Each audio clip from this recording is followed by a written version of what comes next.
All right. Hey, everybody. Welcome today. If you're here, you are probably already a fan of this guy. So he doesn't need much introduction, but I'll introduce him anyway. Marcus, thanks for being here today. I Yay. couldn't be happier to be here. Thank you so much. So I wanted to introduce myself to people on the page. I'm Jeanette Stevens. I'm the admin of the newly formed Marcus Rosner fan page that we started. I can already tell that you're blushing about the idea that you have a fan page. So I wanted to give people a little background about the page. So Marcus and I met back in 2016 from Weird Days on When Calls the Heart. Shout out to the Hardys. Woo. And Shout out Hardee's. yeah, right. And so over the years, I've had some other fan pages, but I've always supported your work. We had an interaction at the Hardy's family reunion, and I was a fan for life. You totally won me over. Um, Yeah. and so, and so, yeah, I've been promoting your work on Twitter, but there really wasn't a space for you anywhere out there, any pages like that. So to start off, like going back to the Hardy days and throughout the years, has it kind of surprised you, the fan response and that people have stuck around that long, or how's your experience been? Yeah. Yeah. From day one of this whole crazy show business journey, even the small level of show business that I sort of exist at, just the fact that anybody has any interest in following my career or like goings on or anything is just it'll never get normal. But it's always like I'm just so grateful. And yeah, you, Jeanette, you've been right from the very start, and now with the fan page that you're doing, I am so grateful for that constant support. And it's got to the point where you cut things together so fast, like little clips, or you'll promote air dates and stuff that I literally am getting my information from you now because you contact me sooner than like publicity from these networks is contacting me about air dates or anything like that. And it's just Uh, you're incredible at it. So uh, I'm just so grateful. that's awesome. Happy to do it. I like to be on top of things, but so you've had a really busy 2023 because of I on your IMDb you have 10 credits for 2023. Did you know you had that many? Really? Yeah. No. And I assume you Wow. probably shot a lot of them before 2023. But it was so interesting to me because the year that's happened with the strike and everything like that, that you had 10 credits of things that aired. I haven't seen all of them yet. There's still a couple that are hard to find. Um, Where would the time be? There's 10 of them. I don't blame you. well, and especially with the strike. And so today I thought we'd run through a couple of those, chat about them, because you haven't really gotten to do a ton of promotion or interviews or anything about that just because of the strike that's happening. So if it's cool, we'll run down some of those. Yeah. So you kicked off 2023 with Ride. We can't Hmm. not talk about Ride because what an interesting role for you. And you did get to do one Facebook Live, I think, on that. Can you talk with, I don't think you got to share a little, it was kind of because your character died. Spoiler alert for those who haven't seen it. You couldn't talk too openly about the character yet or the process. So can you tell us a little bit about that audition process and how you got that role? And Yeah.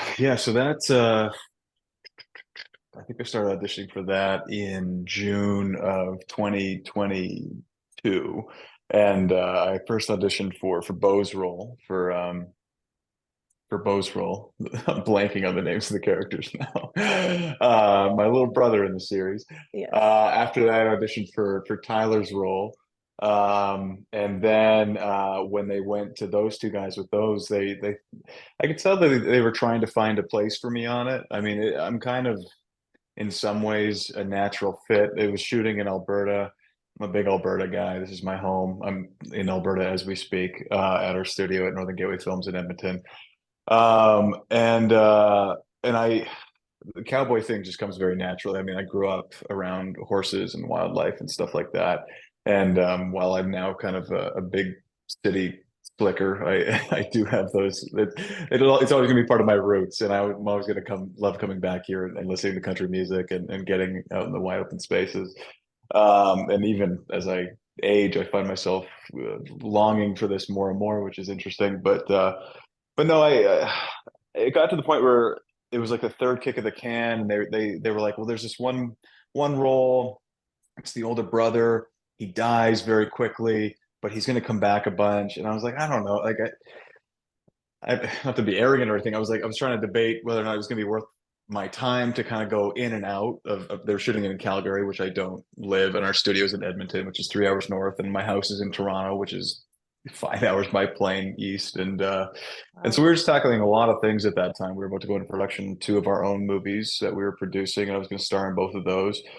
And they said, well, just look at the sides, the audition sides, and let us know what you think. And it was just this amazing monologue where I get on the mic and I'm talking to the crowd, and I'm kind of introducing the whole family, and there's just so much attitude in it, and I just kind of saw it very quickly.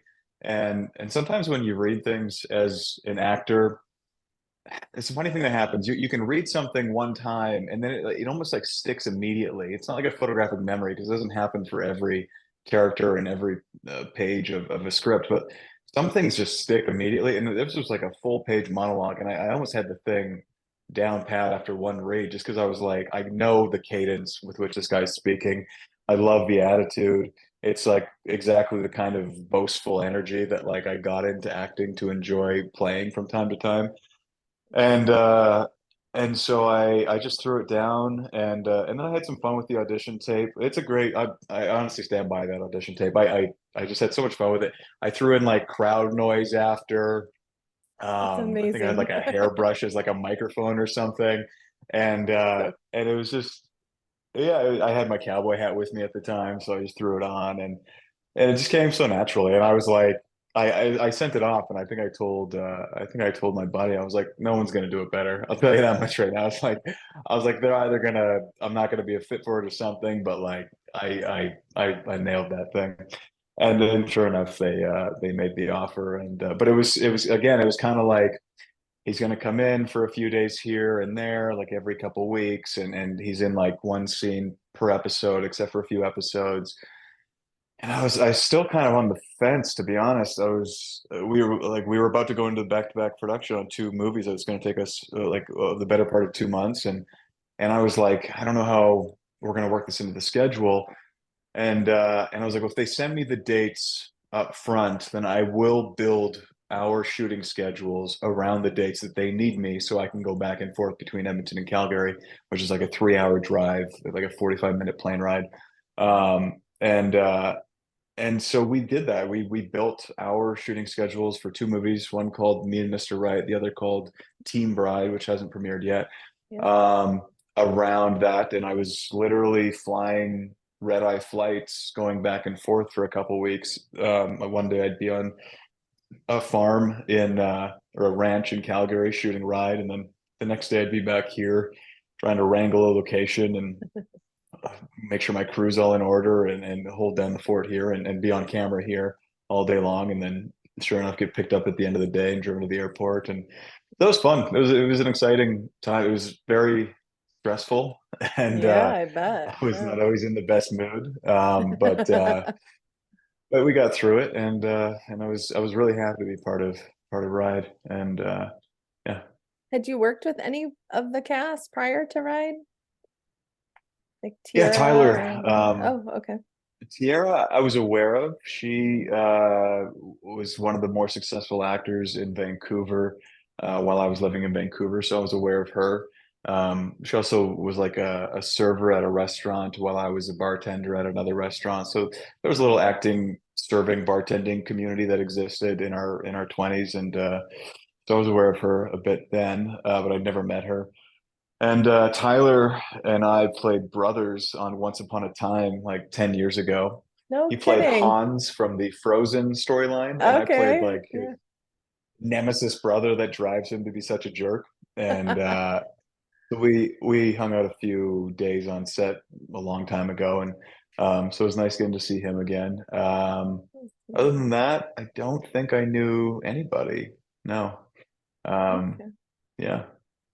Well, that show didn't get picked up, but we wish all those actors well. And But yeah, it was a really neat, it was just such an interesting, it had to be interesting for an actor knowing out of the gate that your character dies the first episode. And it was so uncharacteristic for Hallmark. So that was what was interesting about it, is to kind of see. And I enjoy how you had to kind of reassure people that you'd be back for more than one episode. That was fun to watch play out. Yeah, it was funny as the show was about to premiere, I was getting a lot of contact from the Hallmark Channel about promoting, and they were including me in a lot of the publicity stuff, and it's much more than I was expecting. And I thought, I was like, I don't know what the angle is here. Like, I don't know Right. what I'm supposed to say, what they want me to say. And so we did have some clarifying conversations on that stuff. And yeah, I think that the idea was sort of he didn't want to give away that he was not going to be around a while, but you also don't want to tease the audience into thinking that I'm going to be a more significant part of it. And so I think everybody tried to find that middle ground. And I think Mhm. it's obviously up for debate whether or not we all did. But yeah, I was just along for the ride, so to speak. The Facebook Live was quite the dance for you for you to Yeah, not yeah. give away. But I think I had For sort of everybody, the whole gotten cast. onto yeah. Oh yeah. How does your character feel about what's gonna happen? You're like, well, I died the first episode. How Yeah, do I answer this? yeah, I know. And it was funny watching the rest of the cast members. So they were obviously there for like 5 months and all got to know each other very, very well and became very close. And I was just the guy that would kind of pop in and pop out. And I think I'd see Tierra or Bo get a question like, what do you think about these two brothers and how they just sort of it all insinuated that there was like a love triangle that sort of went on going forward, and just Yeah, to watch them kind of be like, well, not not really so going to be much. a big issue. So did you like that genre? Like, would you see yourself doing more of sort of the Western rodeo, that kind of world? Would that be, 100%. Yeah. yeah. Yeah, especially now that I'm kind of in my 30s and sort of coming back to my roots a little more. I'm craving doing more Western type material. I feel like it fits like a glove with me as a Mm. performer, but also just my producing interests are kind of trending that way too. And I'm actively trying to recruit a Western to do here next year. So Oh, amazing. Yeah, very cool. Yeah, yeah, it definitely it seemed like it came natural for you. It came across on screen for sure. So, um, well, let's get into some of so you with I want to give you a chance to talk a little bit about Northern Gateway, because several of your 2023 films were with them, were and produced. You produced, not only starring in them, but producing them. So first, can you talk a little bit about how that came to be? I know you've shared some on other interviews, but I know it's such a passion for you and getting to go to Edmonton. Do you want to share a little bit about that? yeah. I mean, it's the number one thing I like to talk about, so I'm more than happy to do that. Yeah, basically, the Coles notes are that in March of 2020, uh, I'd been um, I've been able to not bartend for like 5 years at that point and sort of make a career as an actor, which was always the dream, but very quickly into sort of achieving that dream, just being able to feed myself with acting, I kind of realized that sitting around and waiting for the phone to ring was not a lifestyle that was conducive to my personal happiness. I really thrive on forward momentum and autonomy and having control over my own productivity. And so for a couple of years, I've been thinking about how I wanted to produce, but I had no idea how to get into it. I didn't really know any the first thing about actually making a film. I spent so much time over the years on film sets, but even just from one department to the next, I didn't know all the jobs in each department. I mean, even to this day, there's still little minute things that I kind of discover every time we do a movie. But so I was kind of itching to do that, and I had met someone, one of my current producing partners and one of my best friends now, Michael Lazarovich, at an acting workshop like 6 months before this. And he called me out of the blue in March of 2020 or February of 2020, just before, and he said that he was about to produce a Christmas MOW in Edmonton, Alberta, with these guys, Dylan Pierce and Andrew Sholichuk, the me, Andy, and Dylan are now the partners of Northern Gateway Films, but they Okay. were about to do this Christmas movie called Christmas with a Crown, and wanted me to star in it. They didn't have a ton of money, but they had an executive producer credit that they could offer, and I thought, uh, this feels so serendipitous that somebody's shooting a movie in Edmonton, where I am from and had to leave to go make a career in acting, and where my family and my friends still live. And so I would have done it for free. I couldn't believe the full circle moment that was upon me to actually make the kind of movie that I had been making a career out of in my hometown, where I didn't see anything shooting growing up, and had to leave.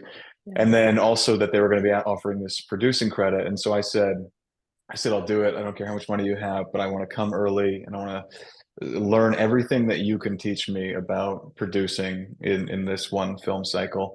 And which was really just scratching the surface, because executive producer credits are really just vanity credits most of the time. I mean, they give these things to actors, and you get to like sort of give notes on the script, or like be in charge of your own wardrobe, or like mostly just creative decisions, Mhm.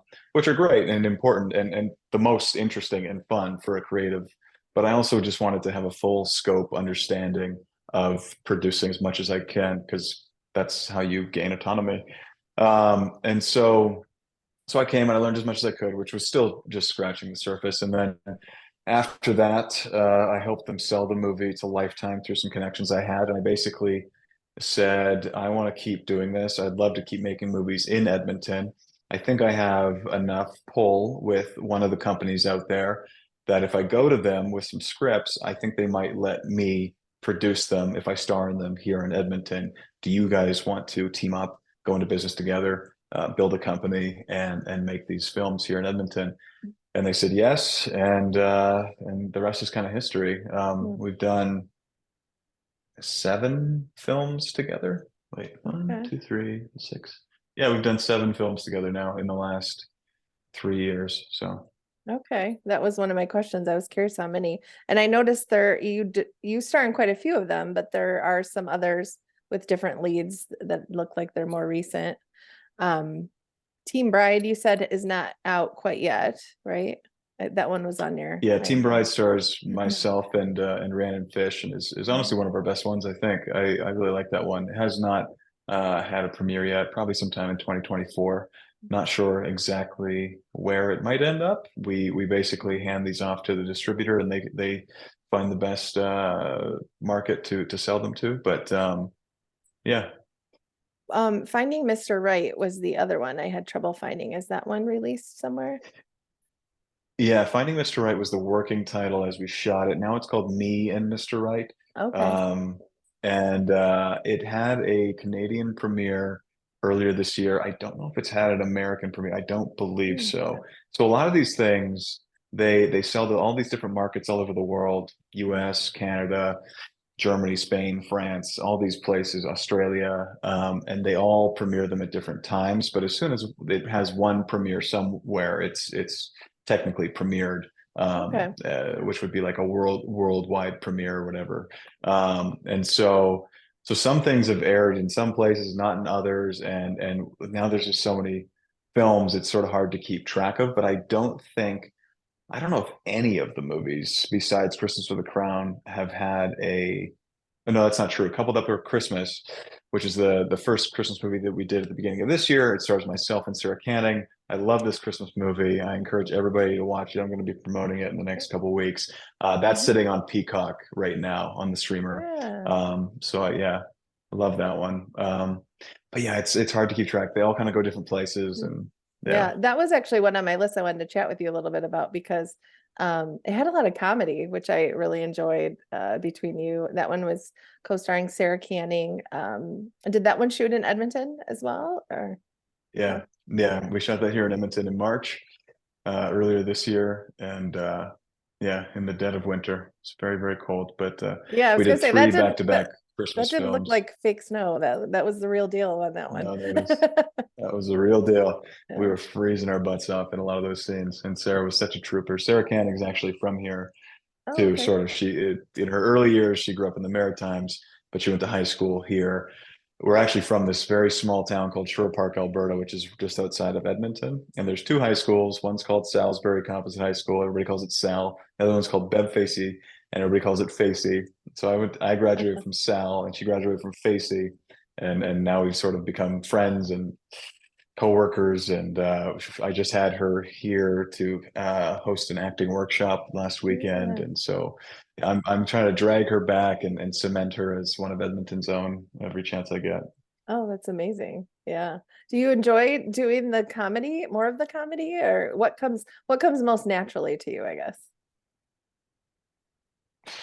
I don't know what comes most naturally. I think Yeah. that these kinds of movies that I've been making a career of doing lean more into comedy and like sort of light energy. But I mean, I got into acting as a young actor to be very dramatic in my Yeah. feelings and stuff, and haven't had a ton of opportunities to do that, but I've done it here and there over the years, and I love that too. I don't think any one thing or the other. It's really a mix. You really want to balance if you can. I think any Mhm. performer would probably say the same thing. And Yeah. as with any part of life, you just want balance. So Very cool. Well, yeah, I just actually posted that it came to Peacock, so that's really exciting because that has a big reach, so that'll be good. So definitely check that out, yes, you people, did. if you haven't Thank yet. you. Thank you for Yeah, doing no that. problem. So one of your more recent with Hallmark, Flipping for Christmas, you got to work with Ashley Newborough, and that's who you're co-starring with in the January movie, which we'll get to. Um, that one was a lot of fun too, but that was not Edmonton, right? Where did you shoot that one? No, we shot that one in Hamilton, Ontario. Oh, And it was a great, great company called Vortex Productions. They did Christmas Island with Andrew Walker that just aired as well. oh, And I loved working with that company. And yeah, I can't say enough good things about that company. Ashley Newbrow is just awesome. We're just buds now. And yeah, we did two movies almost back to back earlier this year, just by complete oh, chance. And yeah, that was a fun one. It was a fun one. Kat Burrell yeah, directed it, who yeah. I'm sure a lot of yeah, she was on this show called Winona Earp on Sci-Fi. She's been Mm, in plenty of Hallmark fare. I think I know she's had a great career as an actor. I just think that her directing career is going to be incredible. I think that she'll be doing this for the next 30, 40 years and at a very high degree. And she's writing, she's sky's the limit for Kat. And yeah, I can't wait to watch where her career takes her. And was that her directorial debut too? Was that the first time for her? Yeah, that was the first Oh, movie she directed. Yeah. oh, that's It's funny, you amazing. do so many of these movies and you kind of I find myself like looking for little things to make each one sort of unique and special and like reinvest my energy and stuff. And that for this movie, it was definitely the fact that it was Kat's first movie. I was like, Yeah. this is fun. This is special. She cared so much. She had such a good, solid plan. And I just really admired, respected, and appreciated her approach and the tools that Vortex gave her to execute that. So I had such a great time on that movie. Yeah. Yeah, that's a good one. Well, and we look forward to working with Ashley again. They just shared, we were just talking about this before we recorded, that I want to make sure I get the name right. Love on the Right Course is coming with Ashley January 6th, really quickly. It's like, I feel like it's been an embarrassment of riches with your work this year because so many projects, which is really exciting. So is there anything you can tease about that one yet? Hopefully Hallmark will set up some PR for you to do interviews for that one, but. Yeah, I'm sure we'll be doing a bunch of PR for that one. We couldn't do any PR for flipping because the strike was still going on. But Yeah. um, yeah, I got that one coming on January. I know I've been in way too many movies lately. Hopefully, I swear after January 6th, they're pretty much all out there except for Team Bride. No, So no, so we you'll get a little expect bit of a one, break from Rosner. we expect one a month now. Don't you understand? This is it. You set the precedent. So we just have to, if As it long goes as in nobody's sick of it. oh gosh, no, Yeah, especially no, not it's yet. funny. We did so we did flipping for Christmas, and then a few weeks went by, and I was doing another movie that's about to come out called Ice Palace Christmas with Celeste Desjardins. It's going to be on Hallmark Movies Now on December 14th.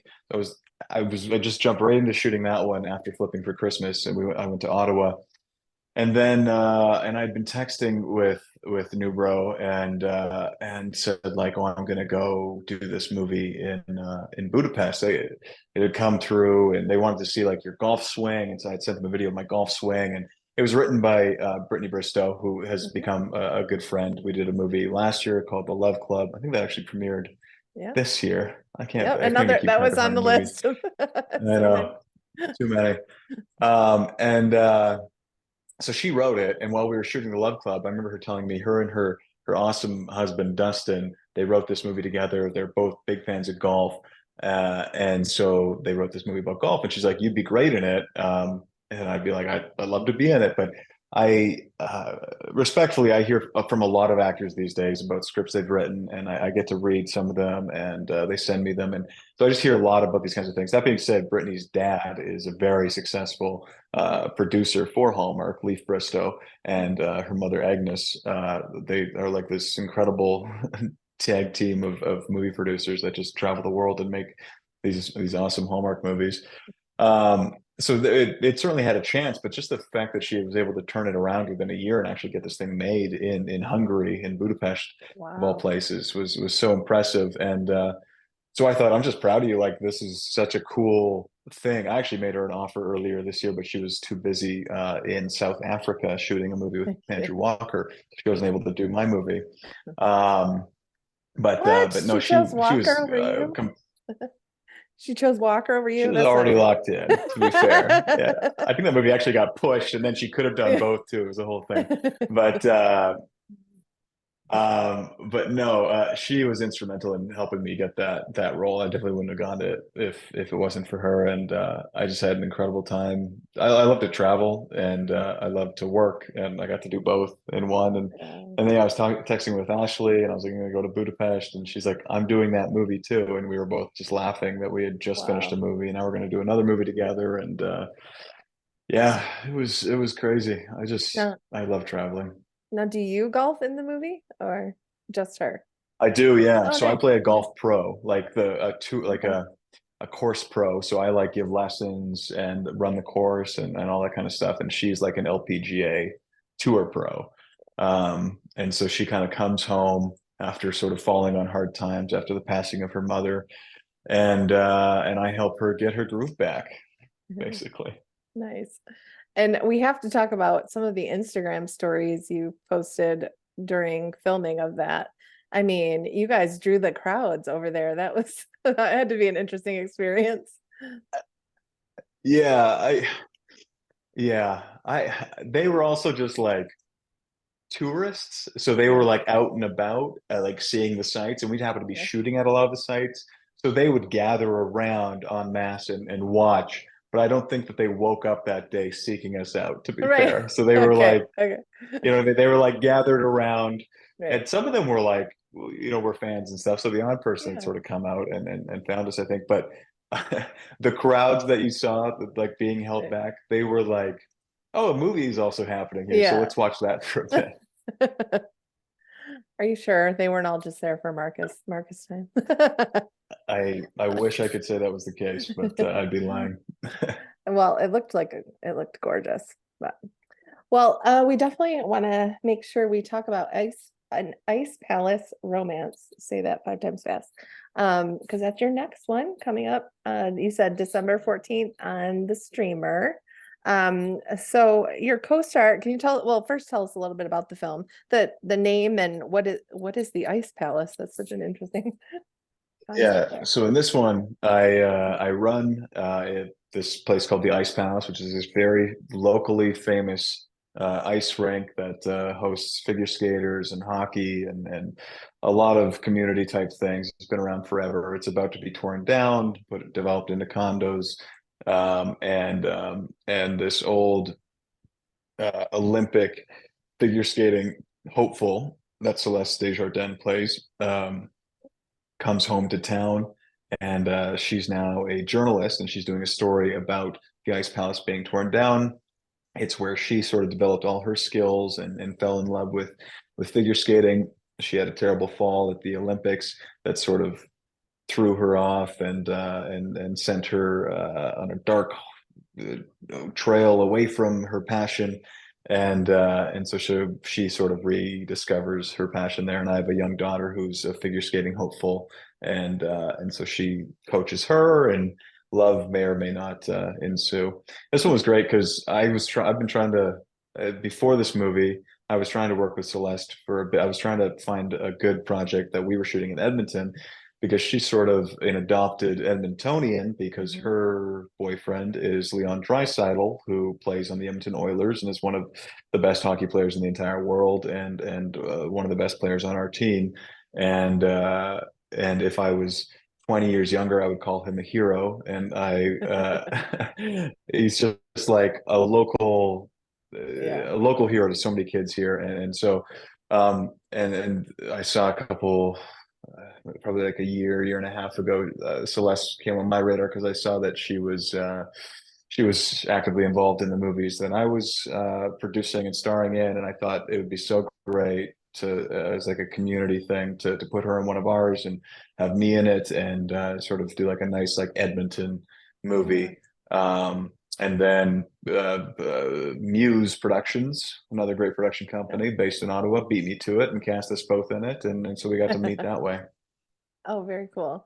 Yeah, in researching the movie a little bit, I saw her Instagram page with all the Edmonton Oiler, and I was like, "Oh, isn't that convenient, Marcus? You you got your little hookup with the Oilers there." Too fun. Yeah, it was bad timing because they were in the playoffs, and then Oh no. they sort of had an unceremonious departure from the playoffs while we were shooting the movie, and so her and I were both pretty bummed out about that. Oh, that's But rough. besides that, it was a great time. Yeah. Yeah. And have you played a dad on screen before? I'm trying to remember Yeah, if a there were couple any. times. Okay. I always feel awkward doing it because although I am definitely the age that I could have a daughter or a son or anything, I always feel like I don't know how to have a kid in a movie. But yeah, I played a dad a couple times. I can't remember every one, but a Okay. handful. Okay. Very cool. Well, we'll definitely look for that one. But yeah, as we wrap up, I thought we'd just do some random get to know Marcus, not work related. Um, Let's do it. I always enjoy your following some of your posts of the music that you like. Mm. As you go from like a Snoop Dogg concert one night and then Nickelback the next. It's always interesting to see. So what's your go-to on your playlist these days? Let's see. Good question. I would love to describe my music taste as eclectic, but it might just be better described as random. The very top song I have right now on my Spotify liked is "Fantasy" by Mariah Carey, because I had it. That's amazing. I I did heard it. not have that on my bingo cards. That's I amazing. saw it on like a meme or something, and I was like, "Oh, that's such a bop! I gotta re-download that one." That's so good. And then I'm listening to this random artist named Tizo Touchdown right now that's kind of blowing up. Okay. Bunch of Drake is at the top of this. Nate Smith, who's a country artist. This new band I'm listening to called Cigarettes After Sex is really great. Jelly Roll, I'm a huge fan of. Yeah. So Zach Bryan, tons of Zach Bryan up here, tons of Morgan Wallen. I think my Spotify top five was like Drake, Morgan Wallen, J. Cole, Zach Bryan, and Jelly Roll. So it's like half country, half Yeah. rap, basically. Yeah. But Nickelback is not on there. That's really disappointing. Because Nickelback, that seems like a hill you're Nickel. willing to die on, is the Nickelback. I will die on that hill. I love Nickelback, and I always will love Nickelback. But it's 2023, and there's just not enough new music to have them on True. rotation regularly. That said, True, I will sir. go to any Nickelback concert I can. I went to three Nickelback concerts this year. Yeah. No, just two actually, just two this year. I love Nickelback, and Yeah. anybody that doesn't love Nickelback is a liar in my books. When I saw you this fall, I think you had just seen them or something like that. And I was Yeah, like, oh, yeah. missed opportunity to give you crap about it. And I didn't. So Yeah, I love them. I love them. They make nothing So, but hits. all right. So what about shows that you're binging these days? I mean, with your work schedule, I can't imagine you have time to watch a lot of other work. Yeah, I don't get around to watching a ton of stuff. What was the last thing I watched? I like the those documentaries that Netflix makes. I watched the Sly documentary, Sylvester Stallone. I watched the Arnold one. I like those things. It's like little three-part things. I watched the Nexium documentary about the cult. So I like to watch a lot of unscripted documentary type stuff in my free time. But what BoJack Horseman is a big favorite of mine. I'm just kind of making my way through that again. Yeah, I don't watch a lot of stuff. People are always talking about like this great prestige TV that's out right now, and Mm, I'm pretty late to it usually. yeah. Oh. And then we've got the holidays coming up. Do you have any big holiday plans? Do you get to some downtime there or travel or anything like I that? yeah, I'm gonna be going to Costa Rica for Christmas and New Nice. Year's, and then we're taking my mom. She just turned 50. Oh, she turns 50 tomorrow. We had her big surprise party yesterday. And we, being me and my brothers and my wife and my brother's girlfriend, all the kids, we gifted her a yoga retreat in Nicaragua. So she's going to fly down for a week, and we're going to go to a yoga retreat with her, and then hit Nice. New York on the way back and see some Broadway shows. So those will be my Amazing. holiday Yeah. plans. Yeah, Yeah. I'm glad to hear that you get some downtime since you like to work so much. So yeah, so anything else coming up for you or that we can look at? I'm really glad that we have the page now because I think it'll be a great way we can stay connected with what's to come and let people know. But yeah, yeah. anything else? You've done an amazing job with that. Again, I know I keep saying it, but I think it's so awesome. What are we working on right now? We're in development on some bigger stuff for next year. We're going to take some bigger swings as a production company next year, and try for some things that would have seemed impossible like a short time ago, and maybe we'll fall flat on our face, or maybe we'll have some great successes. But we're excited to do some of those things. Can't talk too much about the details of those yet, but Yeah. besides that, Coupled Up for Christmas is on Peacock. Hmm. Um, Another movie that we have is on Plex. It's called Mr. Christmas. It stars Sarah Garcia from Ride and Oh, Blair okay. Penner. It's a Christmas movie that we produced earlier this year. We've Yeah, we've got a few projects in the can still that'll be coming out here and there. And then besides that, Ice Palace Romance, December 14th on Hallmark Movies Now. Yep. Love on the Right Course, January 6th on Big Hallmark, I think. Yep. Um, and then I'm sure you'll get blasted with more Rosner at some point, and you'll just be so sick of me. But No, yeah, we're here for it. You're stuck with us. So it might be kind of fun on the 14th. The ones that come out on the streamers are kind of odd because there's not like a designated time to do a tweet fest, but maybe we'll need Hmm, to set something up on the page. We'll see. But keep an eye out for that. So sounds good. well, thanks and happy holidays to you and the fam. And Happy we look holidays to you, forward to Jeanette. more. All right.